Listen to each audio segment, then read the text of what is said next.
রাস্তার ধারে দাঁড় করিয়ে দেখবে, আপনি দাঁড়ান, আপনার জিভটা দেখবো তৃণমূলের খেতে খেতে কত জিভটা মোটা হয়ে গেছে।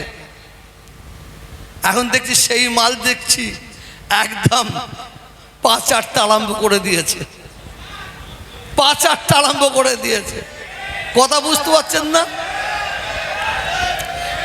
শোনেন, আল্লাহ যদি কাউকে ইজ্জত দেয়, সারা দুনিয়ার মানুষ যদি তাকে বেইজ্জত করার চেষ্টা করে, ইন্নাল্লাহা মা'আস সাবিরিন, সে যদি সবর করে তার বদলা কেউ লিক আর না লিক আমার আল্লাহ নেবেন, আমার আল্লাহ নেবেন। আপনারা একটু অপেক্ষা করুন, একটু অপেক্ষা করুন, আরো কিছু দেখতে পাবেন। আমার প্রতিবাদ অন্য কিছু নাই। আমরা পীরের আওলাদ, হাফেজ সাহেব, মৌলানা সাহেব, কারি সাহেব, যদি কেউ মনে করেন আপনারা তৃণমূল পার্টি করবেন করতে পারেন, কংগ্রেস করবেন করতে পারেন, সিপিএম করবেন করতে পারেন। আমার প্রতিবাদটা একটাই, তুমি আমার পীর বংশের আওলাদ হয়ে, তুমি পীর বংশের আওলাদ হয়ে পার্টি করছো, করো। কেন দাদা হুজুর, 5 হুজুর পার্টিকে পছন্দ করতেন না, গুলামতি পছন্দ করতেন না।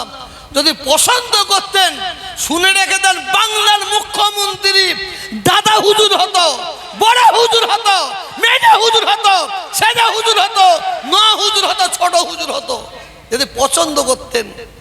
আমরা সংখ্যালঘু, বাংলার আমরা সংখ্যালঘু, কিন্তু সংখ্যালঘু হলে কি হবে? আল্লাহ বলছেন তোরা দুঃখ করিস না, ব্যথা নিস না, তোরা সংখ্যালঘু হতে পারিস। শোন, বাংলার মুখ্যমন্ত্রী কে হবে না হবে সেই চাবিটা আমি সংখ্যালঘু তোদের হাতে তুলে দিলাম। আমরা যে ডানি পাল্লায় চাপবো, যার ডানি পাল্লায় চাপবো সেই মুখ্যমন্ত্রী হবে। এখন আমরা অনেকে আমাদের কমজোর মনে করেছে, বিজেপির ভয়, বিজেপির ভয়। কেউ যদি মনে করে বিজেপির ভয় দেখিয়ে যে মুসলমানদের ভোট নেবে, সে ভুল করবে, ভুল করবে। মুসলমান এমন একটা জাত, আমরা বাঁদরের খ্যাকানি শোনাচ্ছি নাই, হনুমানের চড় খেতে রাজি আছি, হনুমানের চড় খেতে রাজি আছি। তবে আমি বেশি মুখ খুলবো না, আমার অনেক কাজ আছে, আমি একটু খামোশ খেয়ে আছি।